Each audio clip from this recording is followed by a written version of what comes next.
Hi, everybody. My name is Kate Chance, and I'm the Faith Liaison for Montgomery County. I work for the County Executive and for the Office of Community Partnerships.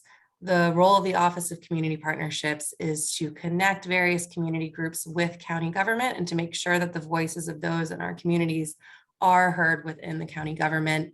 So I'm the Faith Liaison, so I work specifically with the faith community in a number of different capacities. We have our Faith Community Advisory Group, which is faith leaders that help advise the county executive and myself on policy and county related issues. And as a part of this initiative, we have our religious land use working group, and they really are an asset to our county and really help us and help houses of worship get connected to county agencies that can help them with their religious land. And they have a number of different priorities. I'm going to read their mission to you. The Religious Land Use Working Group serves as a resource to Montgomery County faith communities in the county in educating and advocating on land use and related matters. The relationship between local governments and faith communities is a complex network of shared and competing interests. In some areas, they're natural allies, while in others, there are areas that are natural competitors. So the Religious Land Use Working Group is really passionate about affordable housing and trying to encourage affordable housing within Montgomery County. So there have been a number of conversations within this working group about trying to promote affordable housing. And this group has been working hard to put this agenda together to help connect the faith community to different resources so that they know how to not only encourage the county to build more affordable housing, but potentially build affordable housing on their own property. I want to thank Michael specifically. Michael is our chair for the Religious Land Use Working Group, and he has worked really hard to put this program together. We have a number of incredible panelists and folks that are here to educate you all. And so I want to hand it off to Michael, but thank you so much for putting this together. We really appreciate all of your work. And I'm going to let you get this thing started. Thanks, Kate. Good evening, everyone. Glad to have you here. Before we get started, we typically kick off our programs and our working group meetings with prayer, being the Religious Land Use Working Group. So I will ask Father John if he could kick us off, get us started. I'd be happy to. Good evening, everyone. My name is Father John Musser. I'm with St. Anne's Episcopal Church in Damascus, Maryland, up on the northern end of the county. And I'm going to open us this evening with a prayer from our Book of Common Prayer in the Episcopal Church, a prayer for cities. Almighty God, in your word, you have given us a vision of that holy city to which the nations of the world bring their glory. Behold and visit, we pray, the cities of the earth. Renew the ties of mutual regard which form our civic life. Send us honest and able leaders. Enable us to eliminate poverty, prejudice, and oppression, that peace may prevail with righteousness and justice with order, and that men and women from different cultures and with different talents may find one another, in one another, and with one another, the fulfillment of their humanity. Amen. Amen. Thanks, Father John. As Kate mentioned, my name is Michael O'Leary. I chair the Religious Land Use Working Group, and the working group, our mission is to educate and advocate on behalf of the faith community on land use related matters. And while Kate pointed me out, we've got a number of folks in the working group that are on here, and you'll hear from others, Kirsty, Rick, and a few others this evening. But gonna kick us off by kind of talking about why we are here. Why we're having this program this evening. And the reason is Montgomery County is growing. The population is expected to increase by 200,000 over the next 30 years. 85% of the land in the county is already developed or otherwise constrained. So as the saying goes, they're not making any more new land, right? If you find somewhere where they are, please let me know. And unfortunately, we can't produce homes fast enough to meet the demand. There's excess demand, supply is not adequate. Montgomery 2050, the county has decided to focus growth for the right reasons in certain corridors. where you've got the infrastructure in place, a sense of community, and the placemaking is already there. One of the challenges that we're facing is an affordability challenge. Again, with inadequate supply, prices are going to increase. And unfortunately, a number of households just cannot afford to live in the county. 38% of the households in the county earn below 50% of the AMI. So for a family of 4, that's about $64,000 in the county. 78% of the households earning below 65% AMI. That's about $84,000 for a family of 4, are cost burden, meaning they're paying more than 30% of their household income on rent. 46% of that same demographic is paying more than 50% of their household income on rent. So those households are severely cost burdened. So there's an affordability challenge in the county, but we have faith that the problem can be solved. It's going to take a heavy lift, and the faith community is one segment that can help solve this problem that we have. This data up here is from a 2007 study by MNCPPC, identified over 700 faith-based organizations in the county. Now, again, the data is old, but clearly there are still hundreds of faith-based organizations in the county. And as we know, faith communities play a vital role in providing social services to the county, whether it's a food drive, shelter, and in this case, housing. Faith-based organizations have a mission to serve those that may be not less fortunate.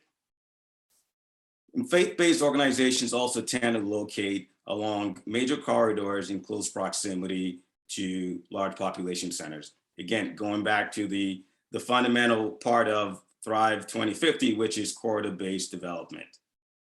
And from the survey in 2007, 84% of the faith-based organizations that were surveyed owned their property.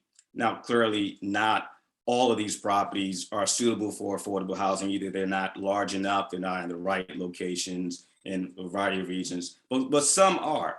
And so this evening, what we're going to talk about are some of the houses of worship that have developed affordable housing. We're going to hear the stories of 2 congregations that have developed affordable housing and an affiliate of a larger congregation that does a number of affordable housing community developments.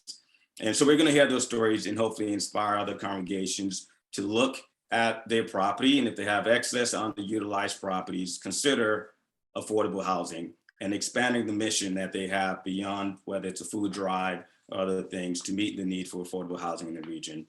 So in the next several minutes, we're gonna have a presentation by Frank DeMaria with the Department of Housing and Community Affairs. That's gonna come up immediately next. We're gonna have a slideshow that shows some of the houses of worship, that some of the affordable housing communities that have been developed in collaboration with houses of worship in the county. We're going to have a panel discussion that will be moderated by David Bowers at Enterprise Community Partners. It will include Mount Jezreel Baptist Church, St. Anne's Episcopal Church, you heard from Father John earlier, and also Victory Housing. And then we'll have a presentation by Joe Williams with the Faith-Based Development Initiative at Enterprise Community Partners, and we will have a Q&A. I will invite you during the presentations to, if you have questions, please type them into the Q&A in Zoom. At the appropriate time after each presentation, we will review the Q&A and ask the questions that you may have. So with that said, I am going to turn it over. Well, I'm actually going to introduce our first presenter, Frank DeMaria. Frank is Deputy Director with the Montgomery County's Department of Housing and Community Affairs. DHCA, as it's called, supports development and preservation of affordable housing, ensures compliance with building codes, addresses adherence to landlords and tenant requirements, administers the MPDU program, supports common ownership community administration. Frank specifically has over 40 years of experience in the mortgage and affordable housing industry. I knew Frank from back in his days at Manna. He may not recall it, but I recognize the name. So with that said, I'm going to turn it over to Frank to give us some remarks. Okay, and I'll start with a thank you, Michael, for remembering me, and I very much remember all the work that we did, with you and the bank, making affordable home ownership work for low and very low income. So thank you for that, and good evening. And from the opening here to set the stage on parts that you'll hear later, there's process, there's a lot of time and effort that a congregation, the community has to put in. But fundamentally, the building of affordable housing is you build the housing and it costs the same, whether it's going to be rented at an affordable rent or it's going to be rented at market. So you don't really build affordable housing. The key here is we need to build the housing and then we have to make it affordable. And so from the key ingredients to making housing affordable, we'll talk through it. And if you just go to the next slide, just to give a little perspective, is that it's the combination of the inputs, and what you talk about tonight is land, and land is a major input. And then it's the human resources, the specialty services, et cetera, that in the affordable housing world, affordable housing community, you have developers, partners who work on these types of properties and projects, and they don't charge the same, or they don't earn the same as they do in other properties. And then you have the financing, and the financing to make a property affordable needs to reduce the carrying cost on the property, that the operating expenses need to be covered by the rents coming in. And lowering the rents means that we have to lower the operating expenses. And the biggest part of the operating expense to reduce is the cost of the capital, cost of the operating, the production of the housing, and then the debt service that you have to pay out of your operating expenses. So what we're going to touch on tonight is going to focus on the leveraging investment commitment of land as a contribution toward lowering the costs. The county, through Department of Housing and Community Affairs, where I'm the deputy director, we have a fund. It's called the Housing Initiative Fund. The county has been providing money for the purposes of lending below market, often at zero interest, 2% interest, and often it's done on a cash flow basis where the county only gets paid a monthly or annual repayment if there is sufficient cash flow on the property. So we are the gap financing that comes in to close the gap. We've worked with, over the last 20 years, 28 projects that were created by houses of worship or faith-based organizations, and the county put money into them. Produced 2,032 units, and 1,653 of those were affordable. 13 of the 28 were actually on house of worship land. And currently, Father John was speaking from the St. Anne's perspective, but this is an example that with the different financing sources, and it comes from bank financing to carry a lot of the significant percentages, but then federal support comes in the form of what you'll hear about, the low-income housing tax credits, equity that comes in that doesn't have to be repaid, and significant amount of money that if the property is maintained, meets the requirements of the tax credit law, the entities who put the money in get a credit against their federal income taxes, and the project does not have to repay them. They get repaid out of reduced tax obligations. The state puts in financing, debt financing at favorable rates, and the county will come in. And so in this example, that combination of financing was able to support 76 units where the market rents are about 70% of AMI, area median income. Households that are earning about $70,000 for a three-person household, but that majority of these units are below the 60% of the median income. And then we had, or the property has 5 units for less than half the median income and 5 at less than a third. The households at, as was just up on the screen, that are at half the median income, by and large, are spending more than half their income on market rents. So our efforts and the efforts in this project were to focus on supporting those that are currently housing cost burdened. And just next slide, just to give a little perspective on the county support. So what we do with the county loans is we provide what we call long-term capital financing. And this year, the budget just approved last week, the county executive proposed a total of $140 million for a range of affordable housing support, but with $100 million toward long-term capital lending. These are loans that will support providing financing at the very low interest rates and low cash.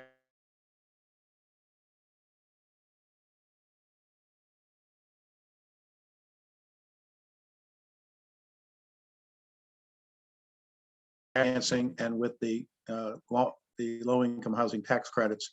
But the key for the county is leveraging our money to create as many units as possible. And with the experience we've had the last couple of years, where we on average are producing or supporting the production or preservation of a restricted, income restricted, rent restricted unit for 30 or 40 years at a cost of about $60,000 per unit. So that $100 million, we're hoping that we can leverage that to the point that we can help create or preserve an existing affordable housing that's financed, can be restricted for 30 or 40 years, but we can support up to 2,000 units. What you saw in some of the earlier data was that we have in the neighborhood of 25, 30,000 households who are spending more than half their income on rent. The critical housing need, when you're spending that much of your income, gross income on rent, you are housing insecure, you are food insecure, you are financially unable to plan, manage, save, handle raising families, etc. So our focus is we need 25, 30,000 income-based rent units. Producing 2,000 a year is a big step up. It's more than double what we've been able to fund in prior years, but we know we just need to do more. So the conversations we're having this evening are how to do more with what we have. On top of that, we do have a new fund that we created separate from the long-term capital fund, where we've just this year gotten that up to a $20 million total commitment by the county. We had 14 million last summer. We went out and did a proposal to get a fund manager. We have a community development financial institution called the National Housing Trust that is the fund manager who will match the 20 million of county money with at least 60 million of private for acquisitions to help purchase properties that are at risk. It could be vacant land. It could be, and most likely will always be occupied buildings that come on the market, and rents will be escalating if we cannot support an affordable housing partner acquiring and then long-term financing it to control the rents. The county's other major contribution into supporting long-term cash flow reductions on the property is the reduction of the real estate taxes. The county has long had a program that's called payments in lieu of taxes. It's really tax abatement. And recently, in the last 6 months, the county expanded that coverage so that any nonprofit, developed, controlled, owned property that has at least half the units affordable at or below 60% of median income for at least 15 years restricted will have no county real estate taxes for the duration of that restriction. And that'll be on every unit in the building if at least half of them are affordable at or below that income level. This is a very substantial contribution. We think it's going to help leverage what we put in for cash lending. It reduces the cash flow, the need to operate the building, and to reduce the rent. So the county's efforts are to support. You'll hear about the process before the county can really engage. We can talk to a developer, we can talk to a congregation about the site, we can talk about the plans. We are involved at the point where the property is moving forward. So there's a lot of work up front. We share our knowledge, we support in the county. We'll work with the development partner and with the House of Worship to focus on the steps, the zoning required, the permitting, et cetera. But there's a phase of pre-development that from a financial perspective, the county does not currently support, but there are partners who do support that. You'll be hearing about that later. And the last slide, just from a next steps, the focus for us is conversations, communication, sharing our knowledge. We operate on the basis of, we call a rolling application. And we strongly encourage any potential development partner to contact us at the Department of Housing Community Affairs, myself and the head of our multifamily lending group, which is Mr. Lawrence Cager. We've got the emails up there, but you can get to all of our information from our website. And then I'm highlighting at the bottom our annual report. We put out the 2020 and 2021 annual report, highlighting all of our programs, projects. We highlight working with the houses of worship and faith community developments. We prioritize working with these kinds of opportunities. Land is a critical missing ingredient. As Michael said, 85% of the county is functionally not available. The county has recently published a list of all developable county-owned sites to engage in conversations about it. We're focused on how to repurpose commercial sites. We really are, as much as 500 square miles can be, land limited. We are land limited. And so the opportunity to work with a willing land seller or participant, patient, and focused on working on affordable housing is critical. So I want to thank everybody for participating this evening, and to contact us with any questions outside of this or during the chat. Thank you. Thanks for that, Frank. And Frank, a question for you, and this is a question that came up in the Q&A, and this was not, the study that I referenced earlier was not done by Department of Housing and Community Affairs. It wasn't done by your department, but it was done by an agency within the county. And are there any plans in your work with the faith community to do a similar study of the faith community, or some way of assessing how much land along the corridors are adequate for this sort of work? And it's something the working group has discussed in the past. And how can we go about gathering information on the communities or the faith congregations that may be good prospect for developing affordable housing? What are your thoughts? Well, it's very doable. It does take commitment of persons, people to do that. It's actually been done and continue being updated along the Purple Line. There's a wonderful consortium of organizations, entities, enterprise, NHT, the Center for Smarter Growth, University of Maryland, a number of organizations together with the counties of Prince George's and Montgomery. They've inventoried land along the Purple Line corridor within a mile of the Purple Line stations, looking for what's going to be coming on the market, how to focus on preserving and protecting the communities.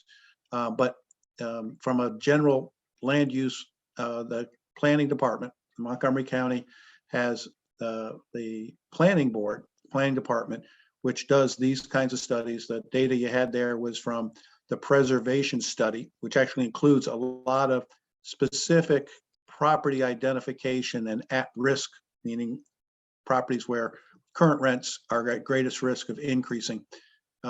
Had not been done to separately identify developable by congregations, but they did do developable lot sizes. And so there's a variety of those. We can talk separately. We can maybe figure out an initiative in working with planning to help circle or to highlight those with the greatest potential based on current use. Okay. Thanks, Frank. Okay, we'll encourage anyone else that has a question to type in the Q&A feature. We're going to move on with the program. Frank's going to stick around, so if any questions that may be fall under his purview, we'll certainly have Frank address them later in the program. So thank you very much, Frank, for the presentation. So now we're going to transition to talk about reimagined houses of worship. We're going to hear from our panelists later on the work that they've done. But this work did not just start. For decades, houses of worship have made affordable housing a part of their mission. And so my colleague on the working group, Kersey, is going to come on and talk about a few of the houses of worship in Montgomery County that have developed affordable housing. Kersey? Thank you, Michael. I'll quickly walk through selected examples of affordable housing projects in our area. So here's the first one, the Andrew Kim House in Olney, which was developed by Victory Housing on ground lease from the Archdiocese of Washington, and has senior apartments consisting of 76 units, all with 1 bedrooms, and it opened in 2002. This is a single project developed by Victory Housing under a 501c3 IRS status, and it sits adjacent to the St. Andrew Kim Korean Catholic Church. Next slide, please, Michael. This is the Covenant Village in Germantown, again developed by Victory Housing in partnership with the New Covenant Fellowship Church, with 89 senior apartments, 17 of which are affordable to houses that make them 40% of AMI, 22 are at 50% of AMI, and 35 are at 60% of AMI. The remainder units, I think it's about 15 or so, are unrestricted. Victory Housing provided the development and financing expertise for this project and is a minority member of the ownership of the project. Next slide is in Victory Oaks, Silver Spring, again developed by Victory Housing on ground lease from the Archdiocese of Washington, with 49 units of 1 bedroom apartments, opened in 2012, sitting adjacent to St. Camilla's Church, and it received funding from the Federal Housing Development to provide housing to seniors 62 or over at 50% of median income or less. And the capital is not to be repaid if it's compliant for 40 years. And finally, Mount Jezreel Senior Residence in Silver Spring, developed by Mission First Housing. There are 75 units of 56 1-bedroom and 19 2-bedroom units. 67 of those are at affordable market rates, and it houses seniors who are 62 and older.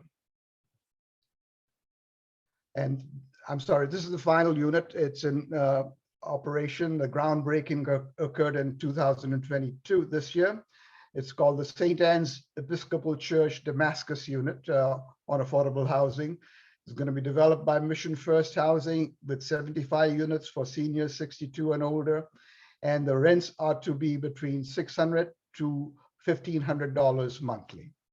I think these are very selective, very impressive units, and I hope they'll inspire the faith communities to take on projects like this.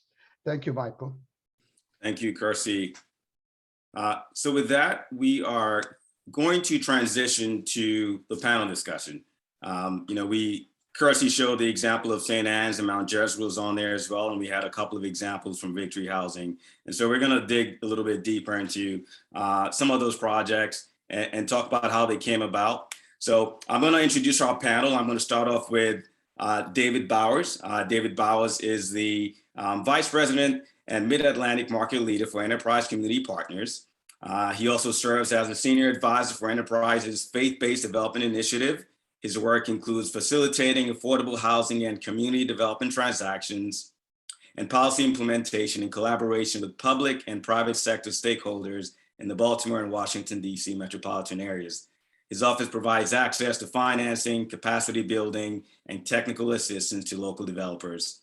Enterprise's Mid-Atlantic office also participates with local coalitions advocating for increased resources for affordable housing and community development. So David's certainly the right person to help facilitate this discussion. And among the panelists is Mount Jezreel Baptist Church. I'm not sure if Pastor Spearman is on yet, but I will certainly introduce Pastor Spearman if he joins us. We'll be glad to get his input. He was very instrumental in the senior housing that was developed at Mount Jezreel that Kirsty talked about a couple of minutes ago. So Pastor Spearman is the 7th pastor in the almost 150-year history of Mount Jezreel Baptist Church. He served from 2002 until his retirement a couple of years ago, establishing several ministries, including a Christian school, Healthy Temple Ministry, Debt-Free Ministry, accreditation of the Koinonia Bible Institute. It was under Pastor Spearman's leadership, as I mentioned, that the senior housing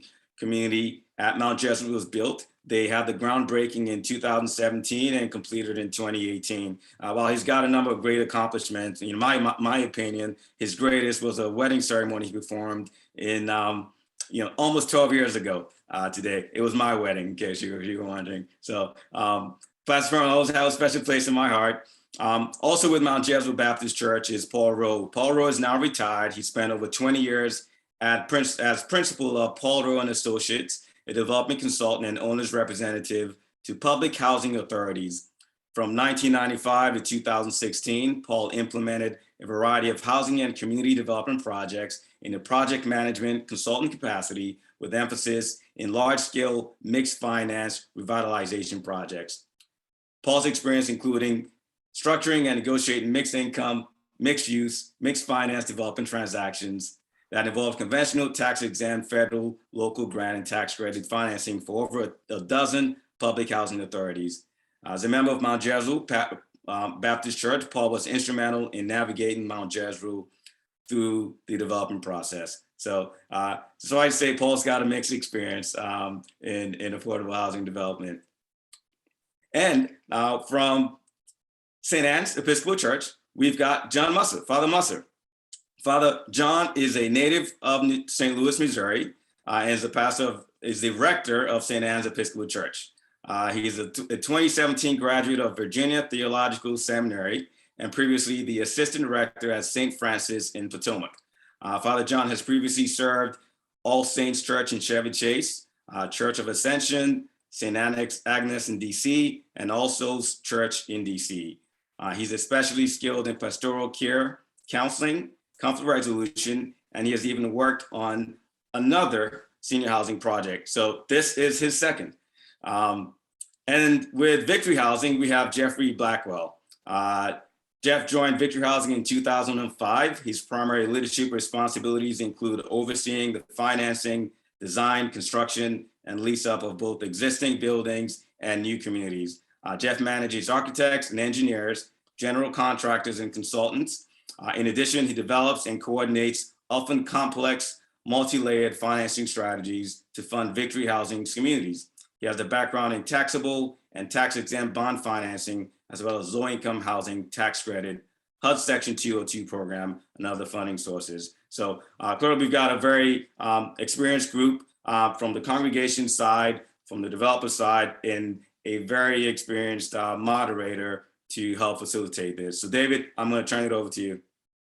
Michael, thanks so much. Very much appreciated. Want to say thank you to you and to the entire working group for inviting Joe Williams and I from Enterprise to be here and to continue this collaboration with the working group as well as with the county officials. Appreciate the county executive's office, Kate and others for also being a part of this. And I want to thank everyone who is actually here tonight, taking their time to learn more about this. So I know it's no small feat at the end of a long day to participate in gatherings like this. So I want to thank everyone who's attending and listening. I'm sure taking notes. So we'll try to make this as engaging and helpful a conversation as is possible. So let's jump right into. We've got about 40 minutes, and so I want to start with Paul and the good folks at Mount Jezreel. Paul, why don't you tell us a little bit? We'll start with you, and then we'll go to Father John. To talk a little bit about the project. The slides came up and gave a little bit of an overview of the project, but tell us a little more about what type of housing was there, the unit count, the income levels that were served, and if there's anything else kind of special about the project that you think might be interesting for folks to hear. So we'll start with Paul and then go to Father John. And then Jeff, what I'd like to ask you to do from your experience, Victory Housing, having dealt with several projects, maybe you might pick out a project or two to share some highlights about some of the basics on the projects that might be interesting to people. So Paul, why don't we start with you?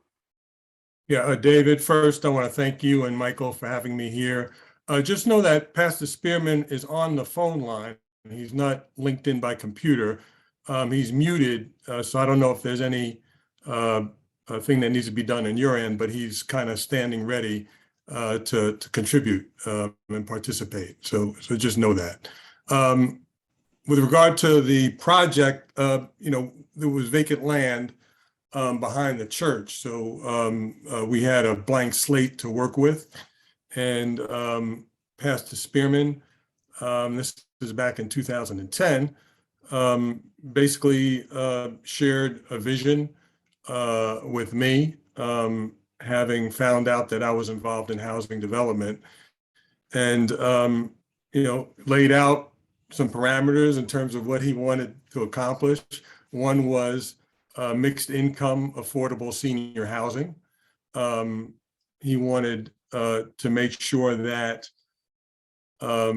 whatever development occurred on that site, that the church maintained ownership of the site, and also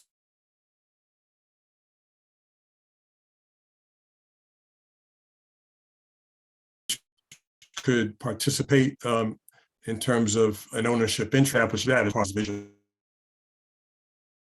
So fast forward, 5-unit senior building, 60% AMI eligibility at that particular point in time. If you were a one-person household making $45,000, you were eligible. So that's basically what we ended up with. And in Mission First, the developer, although it wasn't the first one, Jeff Blackwell may remember that Victory Housing we initially chose, but they unexpectedly got awarded Section 202.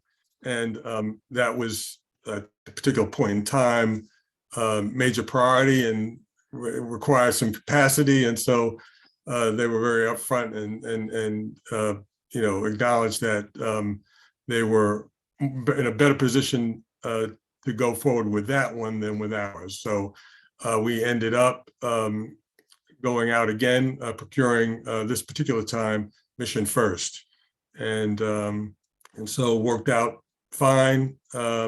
And the rest is history. You can get into more detail if you'd like, but get into more detail if you'd like, but.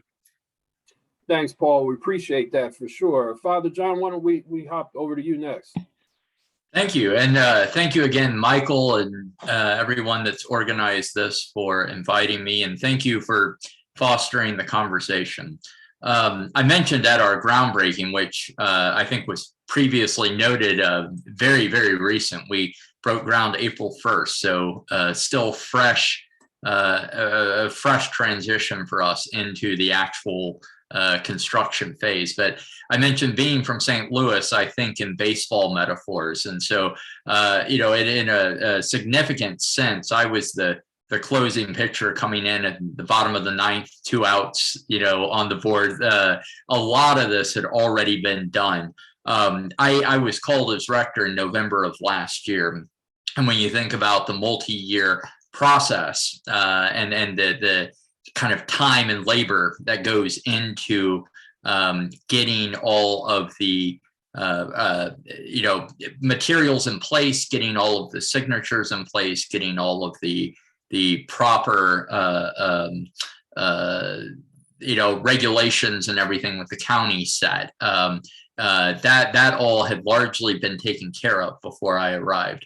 I'll just note St. Anne's has been around since the early 60s. And for those of you that are on the call this evening that may not know where Damascus is, we're off of Route 27, which if you're on 270, on one end is Father Hurley, on the other end is Ridge Road. But we're right up at the sort of northern end of the county. And we have about 10.5 acres, right at about 10.5 acres on our property. That was a property, like I said, we purchased in the late 50s, early 60s when we organized as a parish.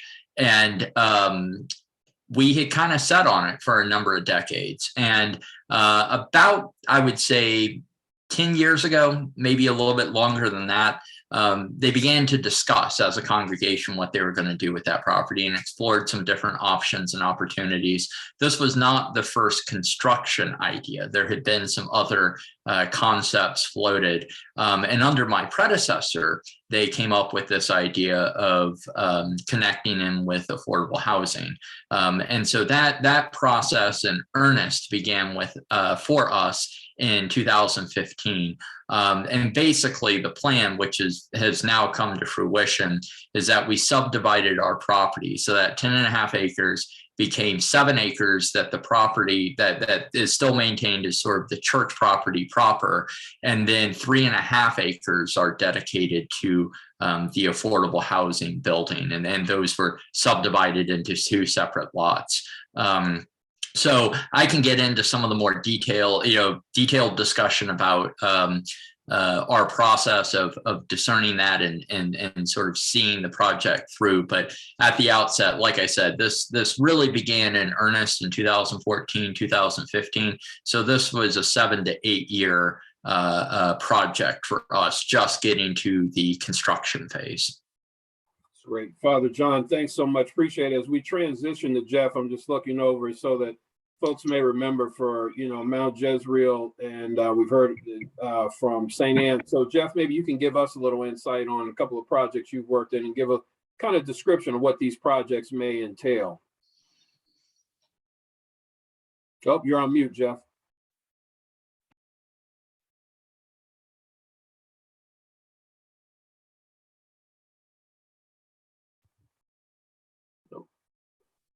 Okay, I've got multiple screens going on, so I couldn't get my mouse on the right screen. Sorry about that. Thank you very much, Michael and David. I appreciate you allowing me to participate today, and it's great to hear about what others are doing. And Paul, absolutely remember, and I'm thrilled to death that things turned out really well for you all. I know it's a great project, so that was great. I just wanted to mention that Victory Housing, we're the nonprofit development arm of the Archdiocese of Washington. Obviously, we follow the teachings of the Catholic Church, and more specifically to our mission to provide housing, mostly affordable and mixed income housing for seniors, families. And we also do assisted living, although most of it's independent senior living.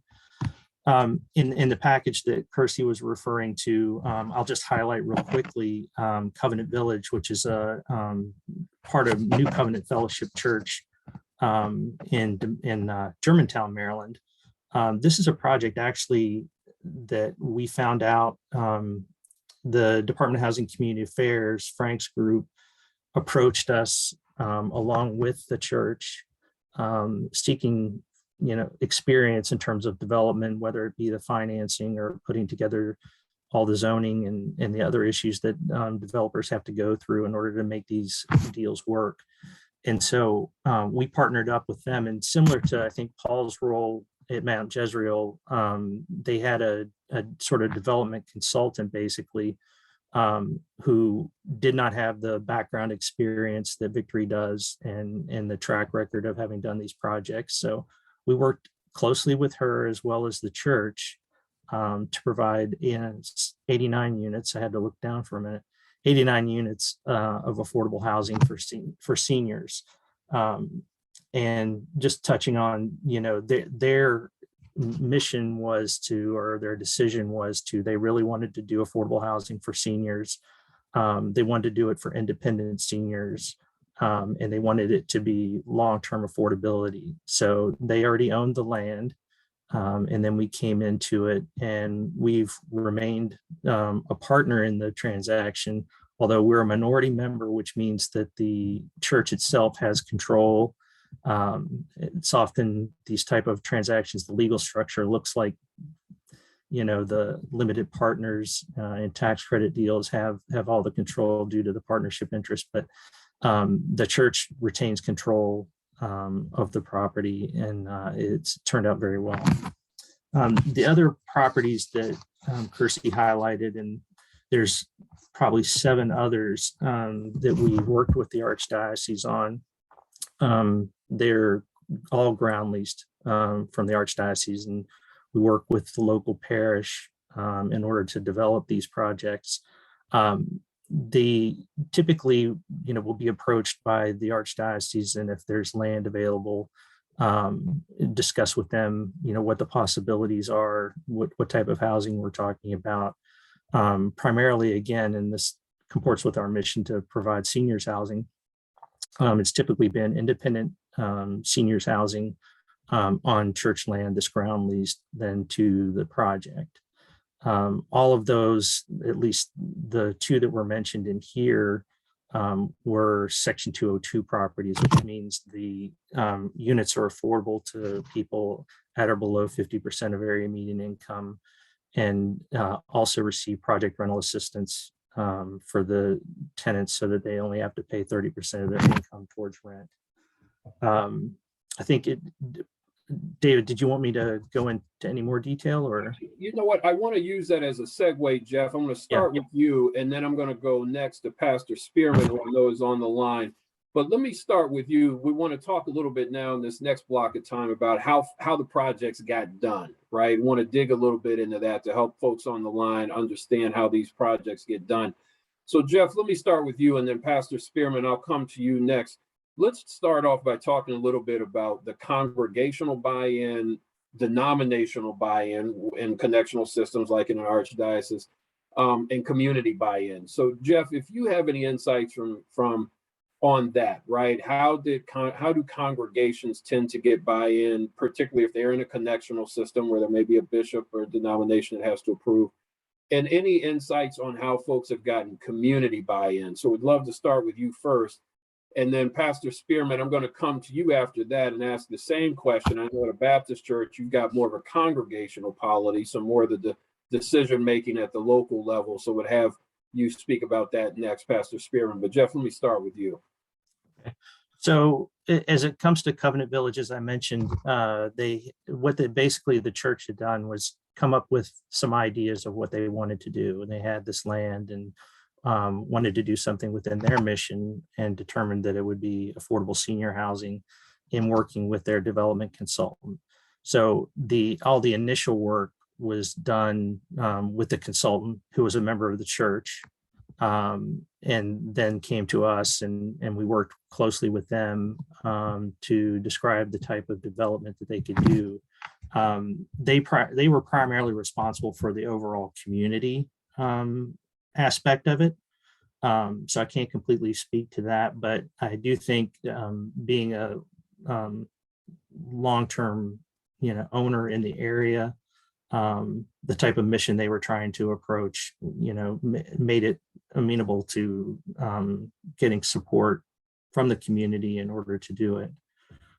In the case of the Archdiocese properties, usually something will come to us because obviously what our mission is and what we're doing. And so we do meet with the parish priest, depending on where the property is, and talk with them about what we'd like to do. There's an example actually in Prince George's County of a property that we've been trying to develop, where we went in early on and met with the parish priest and talked about, what can we do? Here's the type of thing we were thinking, and then also met with him, ongoing during the part of what I guess you would call a pre-development process, as to what we like to do there, and to try and get buy-in from him as well. And, each parish, has their priorities as well. So we need to be sensitive to that and doing what we do. So. That's great. Thank you. Pastor Spearman, can you hear us? It looks like Pastor Spearman may be on mute there. I'm not sure if we can take him. There we All go. right. I'm unmuted now. Yes, sir. Muted and unmuted and unseen, but I'm here. And, Well, and I appreciate the opportunity to join the panel, and all of the presentations have been great. I was particularly impressed with Mr. Frank's presentation, what the county is doing. Giving me some ideas. So this has been a great opportunity for us, as well as a blessing. To speak to your question, you're quite right. Our congregation had to be supportive of the idea.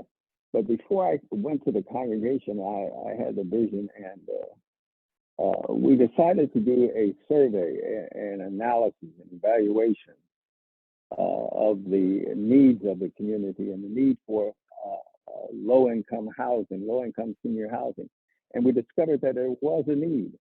And with that, we went to the congregation and said that we wanted to move ahead with developing affordable senior housing.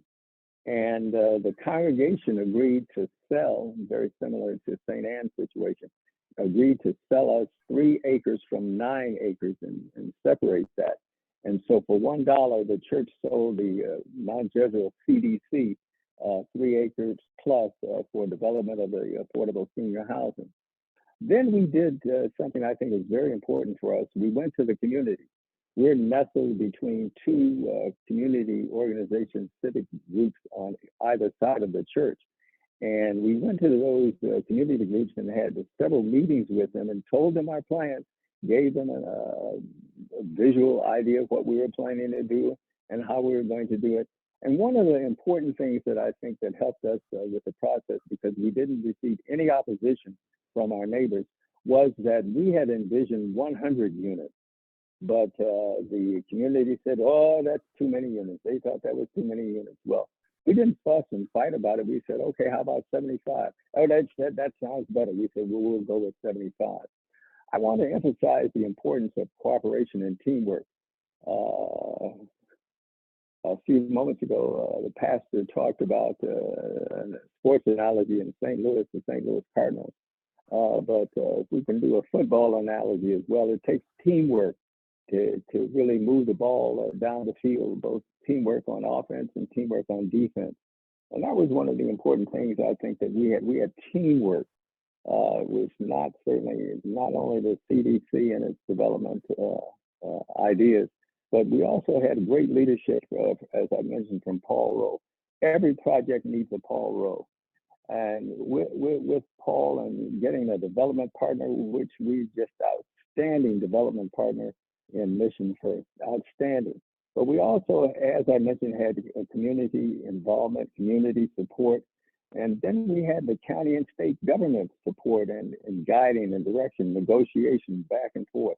We worked with park and planning, and we worked with the county executive's office. But once we got everything together, then we went to the county executive, and he'll help open the door for getting the permits. We got approval from park and planning, and they were very helpful, and they made some suggestions, and we looked at their suggestions, and we said, we'll try to do that. And when we said we couldn't do it, they said, well, fine, we'll still proceed. But all along it was working together. You might say it was the work of the Holy Spirit, bringing us all together and having us on one accord. And again, I would emphasize the partnership is what made our project work, I believe, and made the development possible, including the help from our bank, because we had a lien against the church for 9 acres, but the bank allowed the church to sell off 3 acres and still maintain the lien at the current rate and so forth. So again, it was partnership, working together, but I give credit to the guidance and the direction of the Holy Spirit. I'll be happy to answer any questions if anyone has any. Pastor Spearman, thank you for that. And I want to use that to segue. You mentioned the St. Louis connection here. So let me go back to Father John here and ask, in the spirit of the conversation around partnership and collaboration, maybe Father John, let me ask you about 2 angles.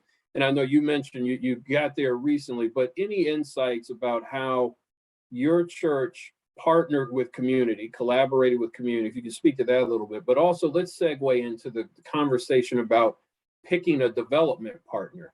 If there are any insights that you glean from folks about how they went about choosing a partner, what were some of the key things they kept in mind in coming to choosing Mission First as their partner? So a little bit about community collaboration and also how to pick a development partner, Father John. Sure, absolutely. So community collaboration, as far as I know from the conversations I've had and from the engagement that I've had since arriving, all went very smoothly. St. Anne's historically has been very active in the Damascus community. One of the kind of hallmarks of that, physical hallmarks of that, is that they saved a historic home in downtown Damascus that was set to be demolished back in the late 80s.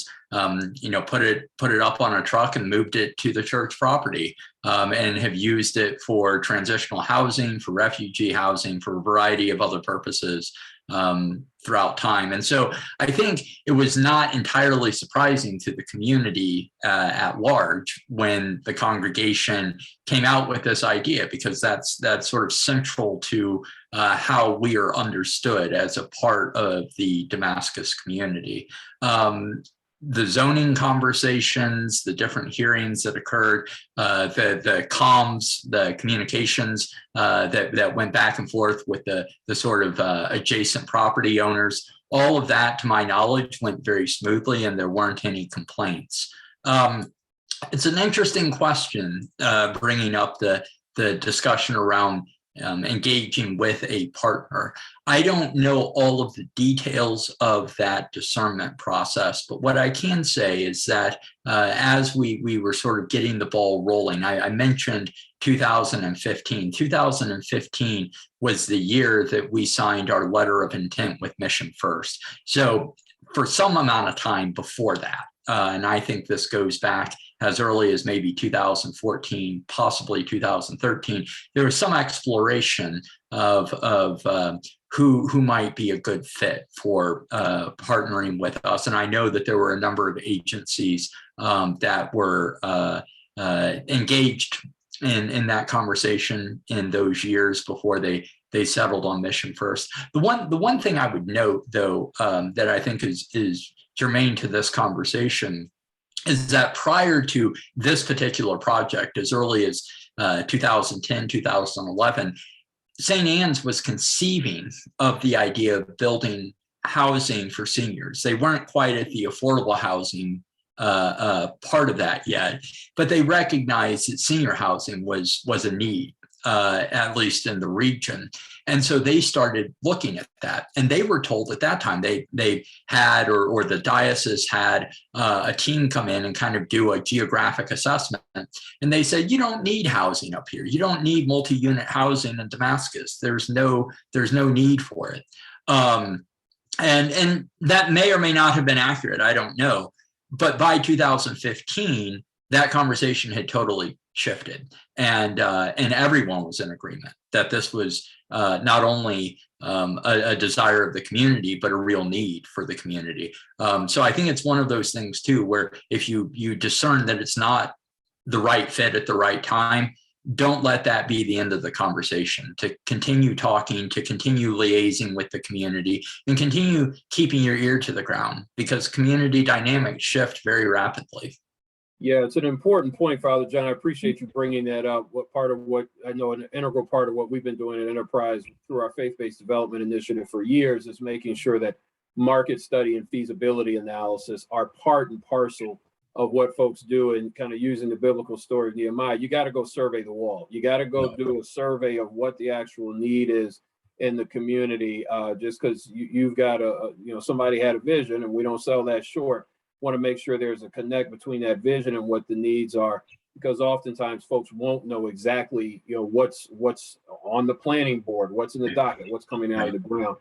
Let me transition. So we got about 14 David, left. if I may, David, interrupt past experiment for just a moment to follow up on that point of selecting a development partner. One of the things that was important for us was that our development partner accepted our vision and was willing to incorporate their skills and expertise to make our vision become a reality. And that was important for us. And our partner Mission First had expertise in terms of zoning attorney, architects, builders, surveyors, and so forth. So it was really a great, again, a wonderful marriage, so to speak, a marriage made in heaven. No, it's a great, I appreciate you sharing that, Pastor Spearman. And Pastor Spearman, I want you to be on standby because I'm going to come back to you about a question on the dollars and how a church deals with the dollars. But I'm going to go to Paul and Jeff next on a question about the development partnering side. I want to pick up on that theme. And Paul, you've played kind of multiple roles, right, at Mount Jezreel, but also working with others. And so a question I want to ask you is, what are some key things that a church or a house of worship, mosque, synagogue, whatever it may be, what are some key questions they ought to keep in mind when they're trying to decide who to partner with, right? So I want to ask, and I like to say, what are the things they don't even know to ask, right? But what are some key questions that a house of worship should ask when they're thinking about partnering with a development partner? So I want to go there with you. And then Jeff, I want to ask you to answer that question from the developer side. What are some questions that a developer is going to be asking when it's thinking about partnering with a house of worship, and the things that you're looking for as a developer for the house of worship? So Paul, let's start with you. Yeah, I think it's fundamental that you need to assess their experience. They have to have demonstrated experience with the kind of development that you're looking to do. And the other thing is capacity, financial capacity. Churches, as with any other institution that is not profit-based, typically doesn't have a lot of patient capital sitting around. And if they do, it's mission-driven. And so when you talk about the need for and the time required for pre-development and pre-development planning, you need a developer who is, going to be able to sustain themselves and the development during that period of time. And again, when you're partnering with a developer, you want to make sure as a church that you're not expending your capital. And so you're reliant on a developer who has that financial capacity to do that. And so when you're pursuing that marriage, as Pastor Spearman had alluded to, really the second most important thing when you're having those discussions with a developer is establishing roles and responsibilities. What do you expect of them? What do they expect of you? And again, you want to just be able to manage expectations moving forward. So those are kind of the three things. Many thanks, Paul. Appreciate it. Jeff, from your end as the developer, what are you looking for in a partner from the house of worship side? And you're on mute there, Jeff.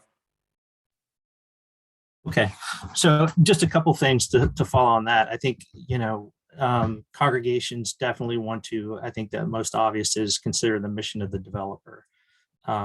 See that something comports with your mission and that they have experience doing that, as well as their track record with the county, in this case, Montgomery County, and other, developments that they've done. And we've offered before on some of ours to actually take folks out to one of our properties so they can see actually what, we've put in motion as an example of what could be done. I guess usually I have some questions, and, like I said, in this specific case of the one that I mentioned first, Covenant Village, we were approached by the DHCA specifically. And so others that we've looked at and continue to look at, the church will put out an RFP describing what they want to do. And I think similar to the case of what Paul's talking about is, using someone like Paul, who has that expertise to help bridge that gap between the knowledge of the church and what the developers are doing out there. And I think that's a wise decision, because I think that goes back to roles and responsibilities, and, you know, making sure that, you know, the developer wants to know too. You know, in our case, we don't want to overstep, but we also want a clear understanding of what we can do for folks and what we can't. But I would say for, you know, the congregations, you know, what are you looking for in terms of, are you looking for seniors housing or family housing, you know, getting some ideas? And a lot of this can be, once you find someone with a similar mission, you can, you know, help work this out too. There may be reasons not to do it one way or the next, but talk about the mission of what you want to do, whether it's independent seniors, which is what we found in all the ones that we've done, and similar to what Father John has done there.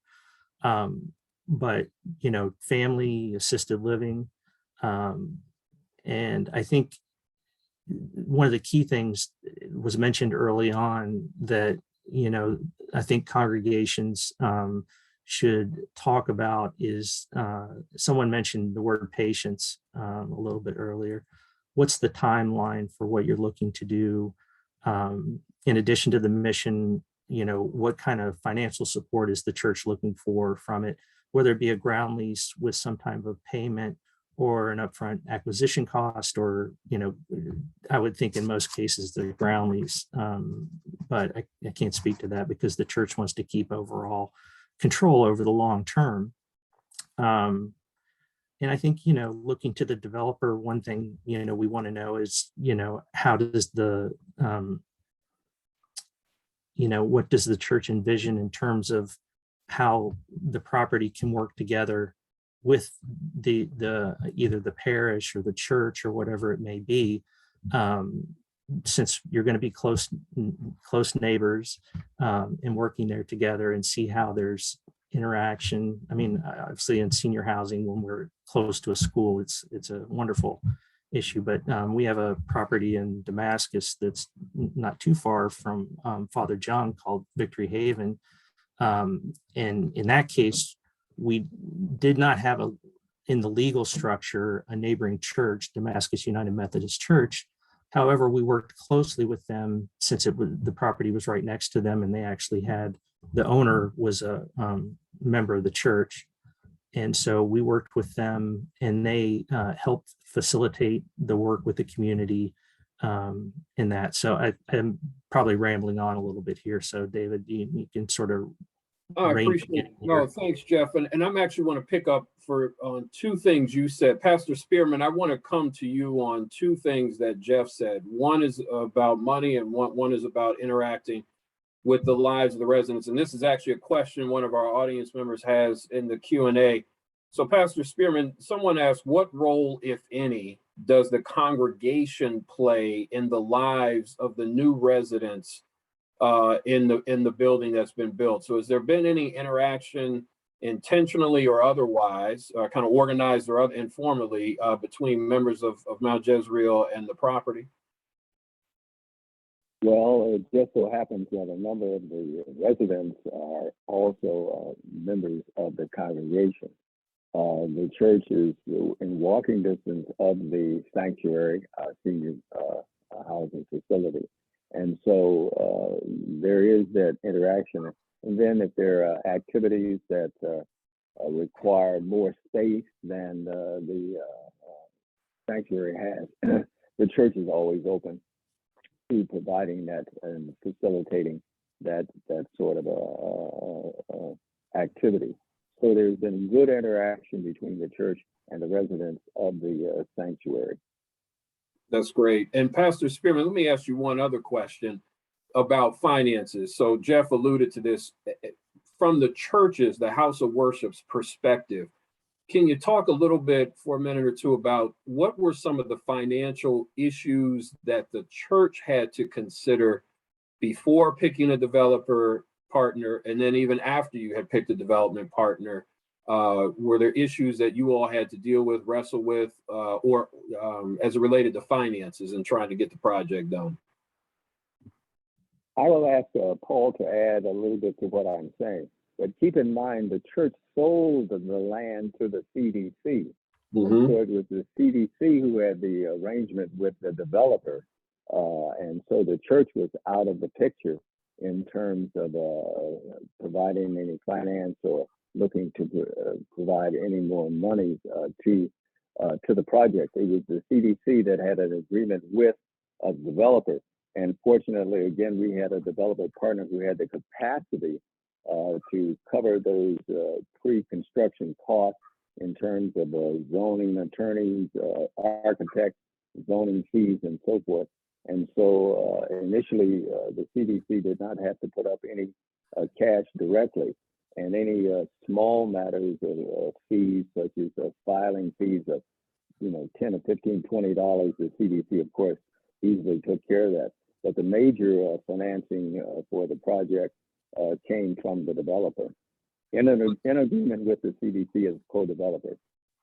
That's helpful. Thank you. And Pastor Spearman, because we're wrapping on time, we're going to do our final breakaway question for everybody. And Pastor Spearman, we'll go ahead and start with you. And I'd say, what word of wisdom, guidance, or charge would you have to offer for houses of worship who are in the audience who may be considering doing development? You mentioned partnership and collaboration earlier. Anything else you might want to add to that as a final word of charge or wisdom or guidance for particularly houses of worship who may be listening tonight? Well, I don't know how much wisdom it is, but I'll just tell you what we did. And that was we prayed. We prayed a lot. We trusted God. And we trusted that the vision was his vision, that it was what he wanted us to do. At every step along the way, we were in prayer about the whole process, going to zoning meetings, meeting with the county officials, the state officials, meeting with the construction crew, the architect.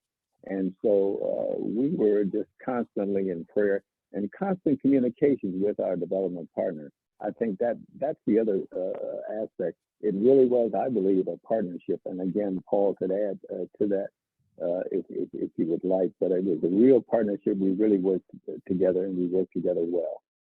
That's great. Thank you. Paul, why don't we let you pick up there? Any word of wisdom, final word of wisdom or charge from you to particular House of Worship audience members? Yeah, I'll echo what Pastor Spearman said. A lot of moving parts in a development, and so there has to be open communication and a sense of partnership with your development partner and with the community. But I think first and foremost, I think in order for a church to partner with someone, they have to know what they want. And so I think it's important that a church identify and establish its goals for the development and for what it wants out of the development prior to engaging, another party to which it, needs to communicate that to. That's great. Thank you, Paul. Appreciate that. Jeff, why don't we go to you? I think, oh, am I on? Okay, sorry. Well, I think that pretty much covers it. I think, I guess words of wisdom would be, again, if you're looking at a developer, look at the mission of the developer, go see their properties, see what they've done before, see what examples, and talk to them about what they've done with others, so that you can really, make some evaluation as to what, really works. Consider their track record, and also look to, others in the community, like, Frank and DHCA, their background in terms of working with them. You want to see that someone, can put together a deal and bring the resources to it. So, while it may be early in the conversation, I think it's just doing your due diligence. And then I think the final thing is just patience and understanding, as has been described here, that it's a long process. Father John described it well. And by the time you get through zoning and financing and all the rigmarole, it's worth it in the end, but it does take quite a bit of time. Well, Father John, you established at the beginning that you were the baseball guy and the closer. And I know that given where the Cardinals are this year, we may have to go back to Pastor Spearman's word about prayer. So I think that's right. carefully, we're going to ask you to be the closer for this segment for us, and any word of wisdom, guidance, advice, or charge to your colleagues and peers who are on the line. Absolutely. I think the word that immediately came to my mind was clarity. And I want to spend just a minute kind of digging down on what I mean with that. So at the outset, I really want to commend Pastor Spearman. I think he is exactly right that as a faith community, it all begins with the listening and quiet ear to hear the Holy Spirit move, and to know what you're being called into and how what you're being called into fits into the mission of your community and how all of that works together, and having clarity around that. But I would say very concretely for us, one of the major learnings from our experience is clarity about who your partners need to be. So we're a connectional, as you termed it, congregation. We're connected to our larger diocese, and there were significant elements of this project that required permissions from the diocese. We as an individual congregation could not go forward with any kind of land transaction, any kind of subdividing, parceling out of the property without permission from the diocese. So having clarity around that. But I would also say too, and this was kind of came about by virtue of our relationship to the diocese, we were mandated and required by our diocesan structure to retain legal representation and to have the clarity of exactly what it is that we're getting into. You know, the very, very complicated, complex legal documentation that we were signing. What does it mean? What are the practical implications of it? How in layman's terms does this impact who we are and what we're about and what we're taking on? And so all sort of aspects of that term clarity, I think, really come into play when we think about what it is that we have done and the future that we're heading into. Father John, I want to say thanks to you, Jeff Blackwell, Paul Rowe, and Pastor Elridge Spearman for being with us this evening. And I'll turn it back now over to Michael to carry us on from here. Thank you, David. Thank you to all our panelists. This was great and certainly very informative. And stick around at the end if there are any additional questions. We'd love to run them by you. Next, we're going to transition to Joe Williams with a presentation from Enterprise Community Partners. I'm going to just pop up Joe's bio here. So Joe is a Senior Program Director for the Faith-Based Development Initiative at Enterprise Community Partners. In this role, he manages the FBDI program and Enterprise's transit-oriented development network. In his tenure, FBDI has developed an expanded approach that places cohorts of houses of worship at the denominational and jurisdictional level that is supported by public and private funding. Currently, there are more than 50 houses of worship in the Mid-Atlantic pipeline, with an estimated more than 3,000 units to come in the next 3 years. FBDI has also developed a fee-for-service platform that coordinates a platform for municipalities and houses of worship in coordination with enterprise advisors.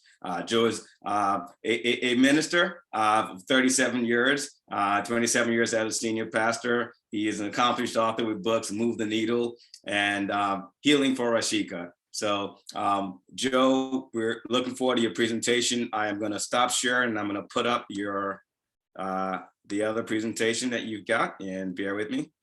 Yep.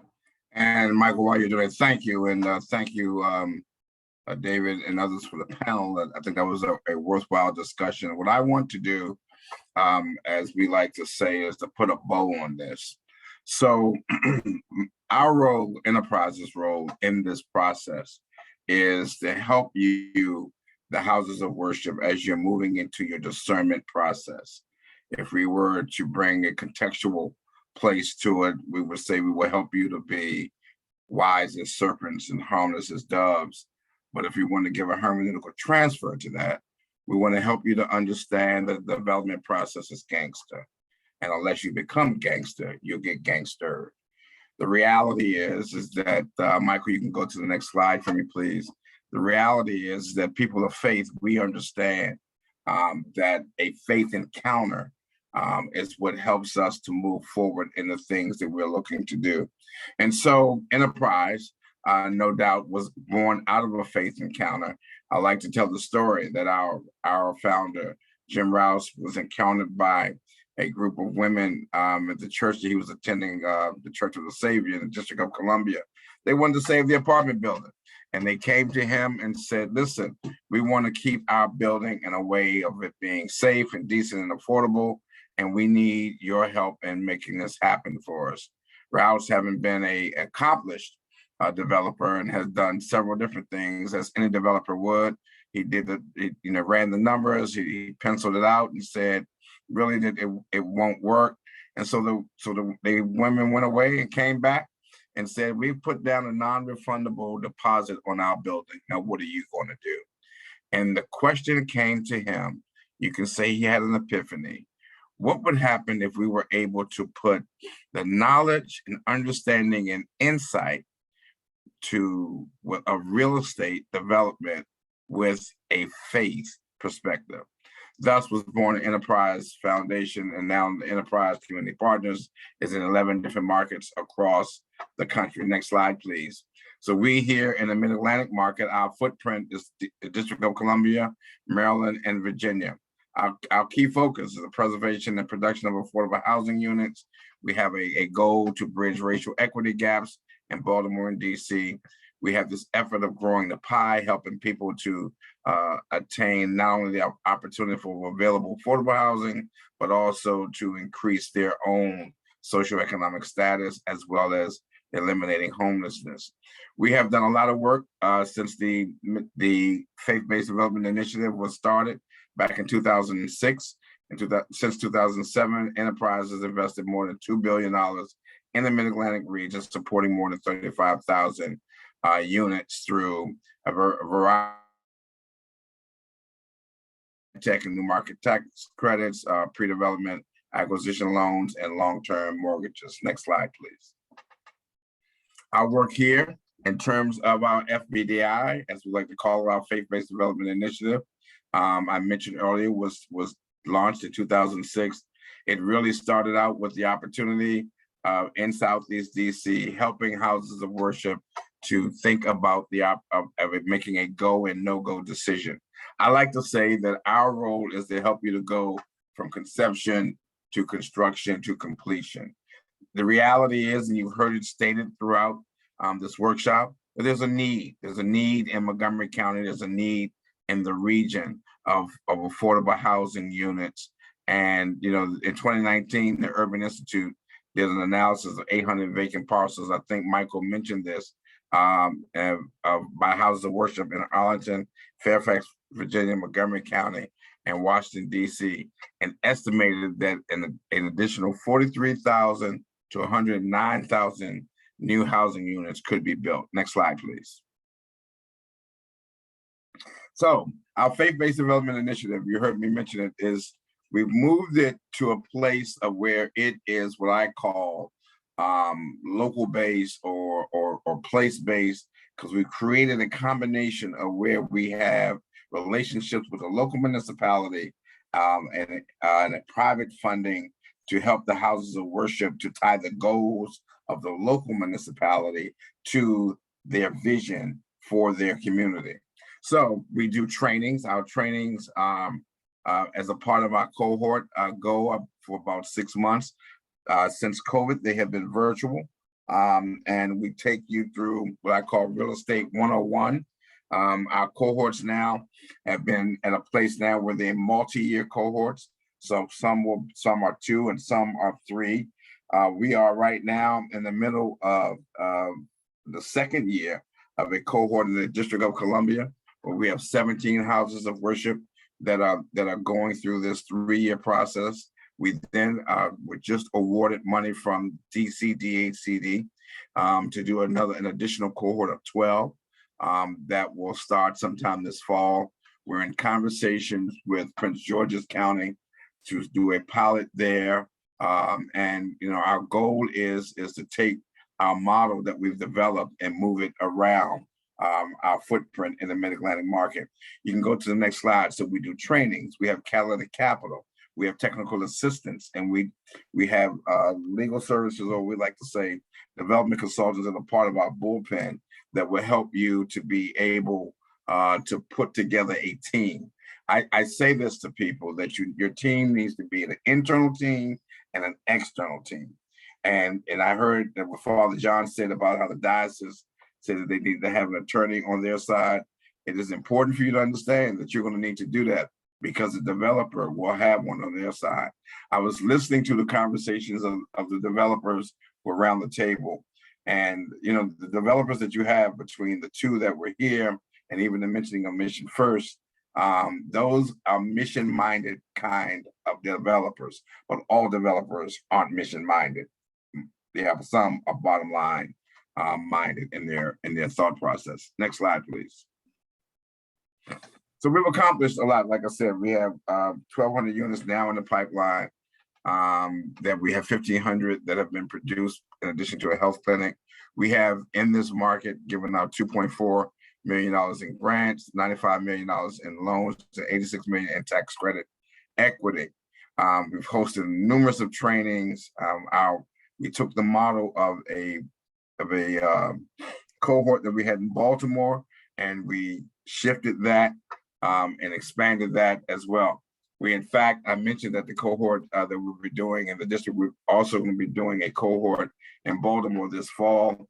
We've had 23 houses of worship to go through a cohort over the last 6 years, and we're now going to give 12 of them the opportunity to participate in what I call C square, or C to the second power cohort for Baltimore, the opportunity that we're going to present to them, which again would provide to what I call Development 201 training.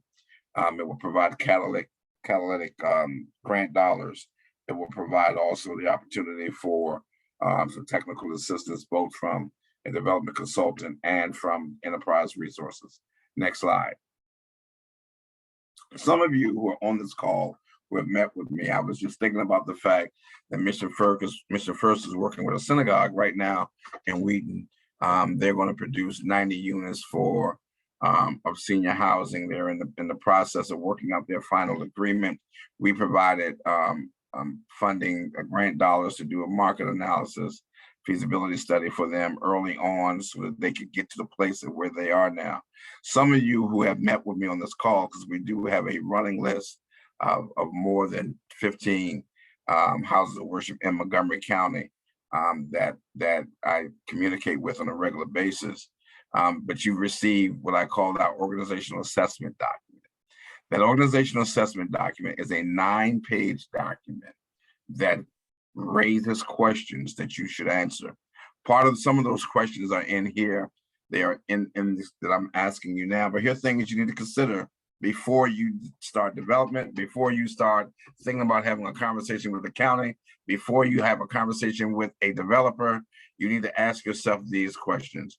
And the one question is, do you have site control of the land to develop for your vision? And do you want to maintain ownership of site control over the long term? What are your short-term, long-term economic goals for your house of worship?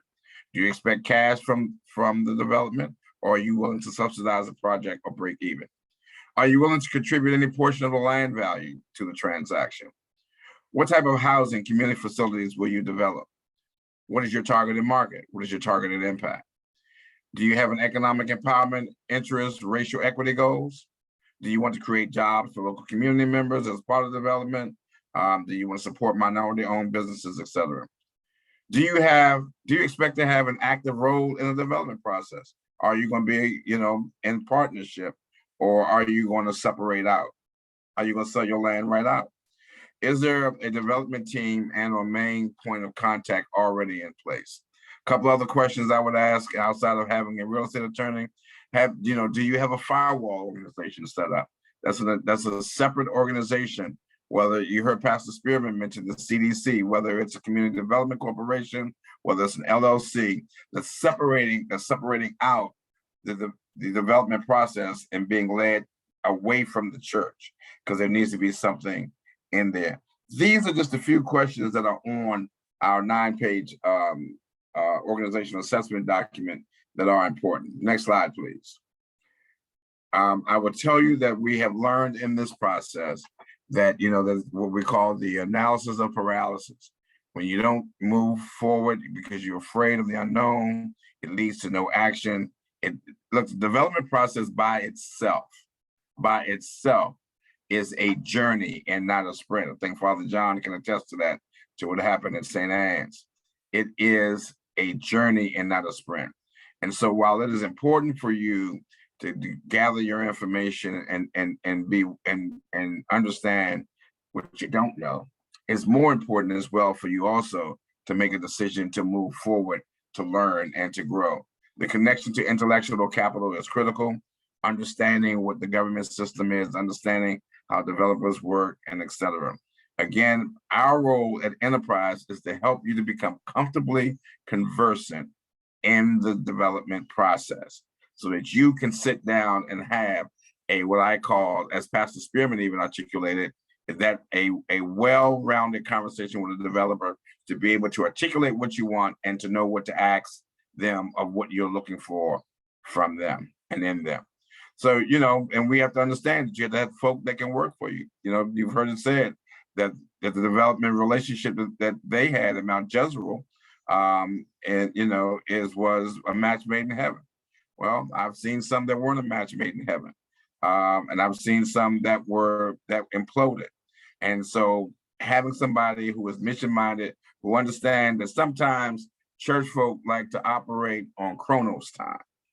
Some folk like to operate, you know, not in the regular time clock. So, you know, you need to figure out how to speed things up and slow things down at the same time. But again, that's a part of the process. You know, you got to build up the trust relationship.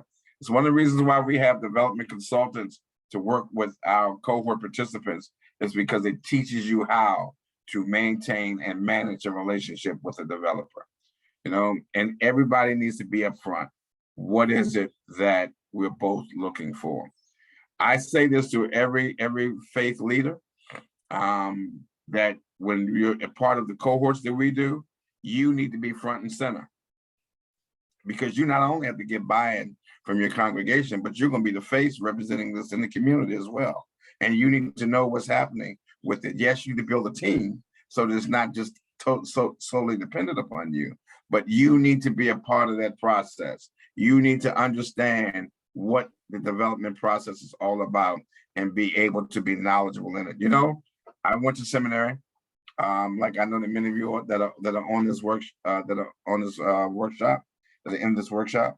And, you know, we're having conversations now with seminary presidents around the country to talk about the fact that there's a need to make sure that, you know, seminarians understand the importance of real estate classes and business classes along that line. But that is new, because when I was in seminary, that wasn't one of the things that were taught. And so we want to make sure that we understand the process of being a real estate developer, because the truth is not everybody has a Paul Rowe in their church. And the truth is, as faith leaders, we are not developers. And you have to understand that. You know, as we like to say, you got to know your gift. We need to know that we're not developers, because I've seen that get a lot of people in trouble. Next slide, please.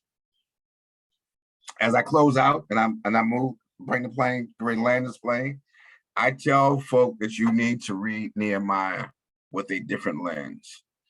Those of us that have been in ministry for years, and particularly in the Christian faith, we're used to reading text, and then when we come to it like we know it. But when you're in the development process, you're going to need to read this roadmap, because there is some biblical synergy here that really will pull you to a place where you will see things differently as it relates to the project and the vision that you believe that you've been given by God. You know, Nehemiah was compelled and bothered by the need. Pastor Spearman said they spent much time in prayer. Neology is going to be very important in this process, because sometimes There'll be folk that will say, will make you want to holler and throw up both of your hands. You know, you must be moved and not just touched. You need to understand that government support is okay. You need to holler at Frank and say, what can we get? What dollars are available? What resources are there? You do have to have a market analysis and a feasibility study. You got to survey the need. You got to cast a vision and get people engaged to build. And so I would say to you that, you know, then there will be folk who will be opposition, who will be opposed to what you're doing. There's a training that I do that involves on how to go from NIMBY to YIGBY, because NIMBY, not in my backyard, is always going to be there. And the timing of being able to make sure that you approach the community when you're at the right point is important. For some, that could be, the right point could be in the beginning, because not everybody's development process is the same. But you have to know your community. And one of the things that we do in our training is how to help the house of worship and the faith leader to be a good community partner. Because if you're going to the community for the first time and you're doing a development project, then you're too late, and you're going to have to wait and for the timing and discern when that should be. As we move our faith-based development initiative across the country, one of the things that we've come to realize is that the opportunity is great, that there is a need all across the country for this. Next slide, please. And my challenge to everybody is to remember that when you face your Red Sea, because development is difficult, and there will be pressures peering and bearing down behind you, but always remember that the God of heaven will give you the ability to stretch out your hand, because that's the key to success. If you stretch out your hand, he will use his hand to do the rest. I thank you for that.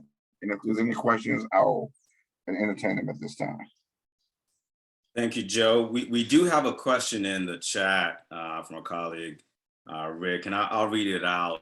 So a couple of questions here. First one is, what is your experience with NIMBYs in Montgomery County and the region? And Joe, you can answer it. And I know Jeff, and you based on some of your projects, feel free to chime in on this question. But your experience with not in my backyard in Montgomery County and region, how is this compared to other regions? Maybe we'll start there.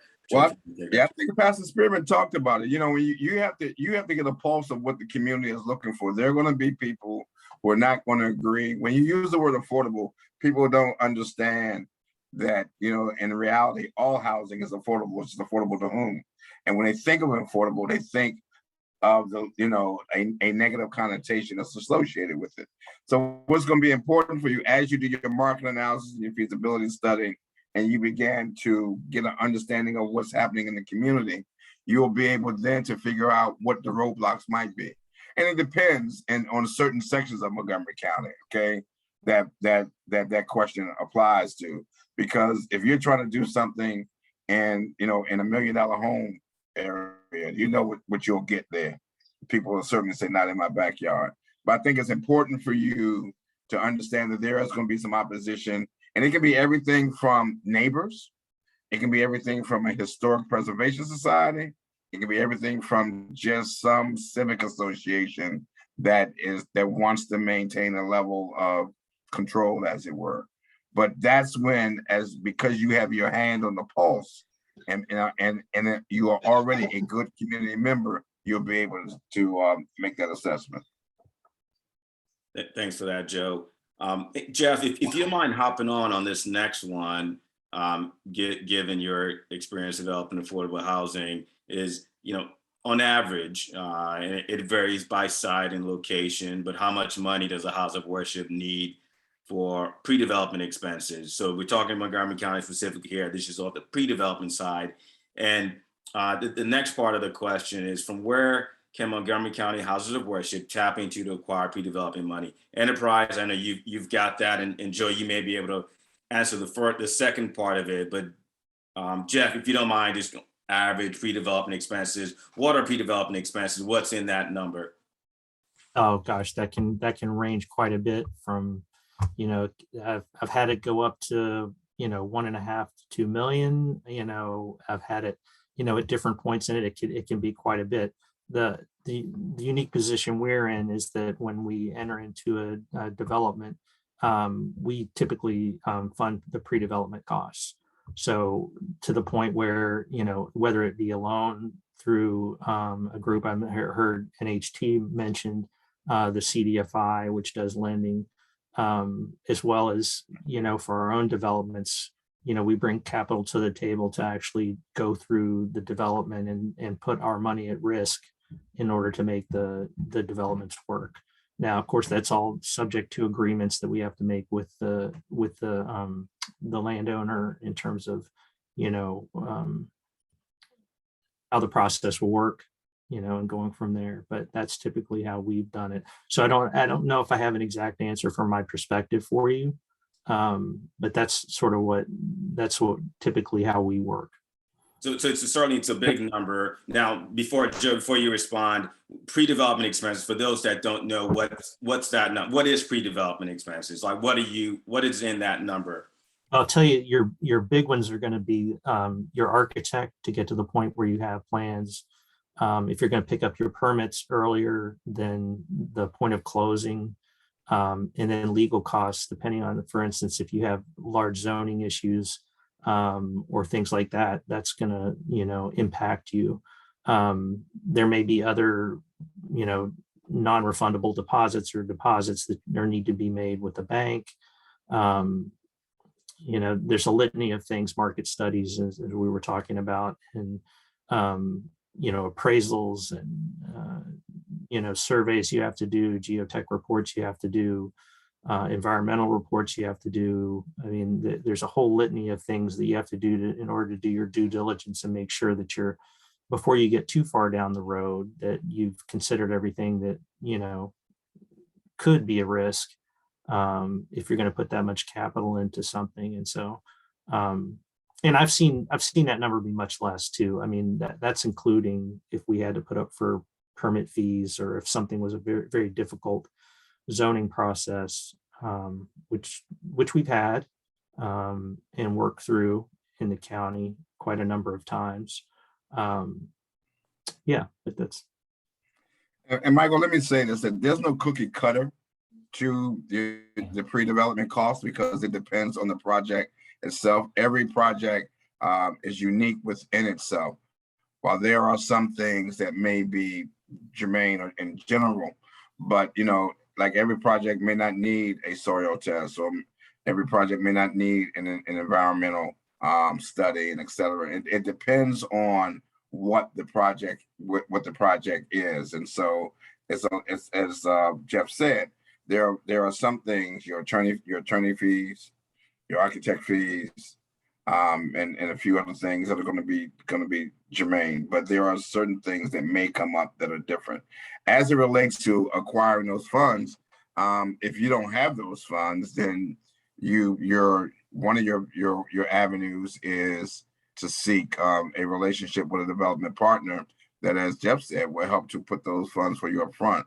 Or, you know, one of the things that we work to do with our faith-based development initiative is to try to help through grant dollars. And that's why this public and private partnership with these cohorts are important, is because it allows us to combine public dollars and grant dollars together to help with some of those early pre-development things. So if we can help you before you get to the relationship with your developer, then you've really kind of helped to smooth the pathway, and your developer will be like, oh wow, well you've done some of the stuff out of the way. This is going to be a great partnership, or you haven't done enough. But the point is that we try to help you get these catalytic dollars that we bring in through the cohort that we have. We use those to help you get some of the early pre-development things out of the way, so that you can then begin to move forward. Thanks for that, Joe. Jeff, were you going to say something else? No, I was just going to say, I mean, I didn't mean to throw out a number that was crazy or anything like that. I mean, that's probably a more difficult development where you did have to go through many, many years and go through the zoning and, you know, it depends on the size of the project too. I mean, your architect's fees could be, you know, $500,000, or they could be, you know, well over $1 million. It just depends. And most of that you're going to have to pay for prior to closing, except for your construction administration going on after that. So I agree. that, you know, it highly depends on the development, and it's certainly a conversation to have early on as to how you're going to handle it. And I'm glad to see the resources that Enterprise has to help congregations to get some of that initial due diligence done and help determine how things move forward. Thanks, Joe and David. I know you guys are working behind the scenes and trying to get a cohort in Montgomery County. So hopefully, you know, there's one in DC. You mentioned new one in Baltimore. I think certainly be great to see one and have some of the congregations in the county, you know, participate in a cohort like that in Montgomery County. I want to go to, there was a question in the Q&A, and I sensed a theme between what Mount Jezreel did and what St. Anne's did. And just briefly before we close, I don't know if Father John or Pastor Spearman, if you want to speak, you both did senior housing. And I think there was a question about, hey, they're young folks starting out their career, not making sufficient amount of income. You know, where's the housing for those folks? And so how did you decide, you know, to do senior versus family or not senior housing? And if you could kind of speak to that. Father John, if you want to take that first. Sure. Thanks, Michael. I frankly can't add a whole lot of insight on that count other than to say that that was part of the analysis that was done. I think that, you know, the intention here, and I just want to say, kind of talking about the capital conversation, we actually, part of our motivation, frankly, in doing this, was that we reaped the benefits of the land sale, and we were able to use the apportionment because we're not doing a lease. We actually sold the land to the sort of oversight corporation that makes up that will oversee the project once it's complete. But that was part of our motivation was to pay off an outstanding loan that we had, and or to pay heavily on it. And so the factors that went into determining exactly how the bill was going to progress and who was going to be counted in that, I don't know. It was part of the work with Mission First. That being said, I just want to, as a young priest, in the region as well, I want to very, very strongly affirm that that's been my experience with my peers, in terms of knowing folks my own age and talking about the challenges and struggles. Affordable housing in this in Montgomery County, but I would say in the region generally, is a significant issue for young adults. So I hope that gets more attention paid to it and gets addressed as we move forward as well. Thank you, Father John. Pastor Freeman, I'm not sure if you're still on, if you have any comments on the decision to do senior.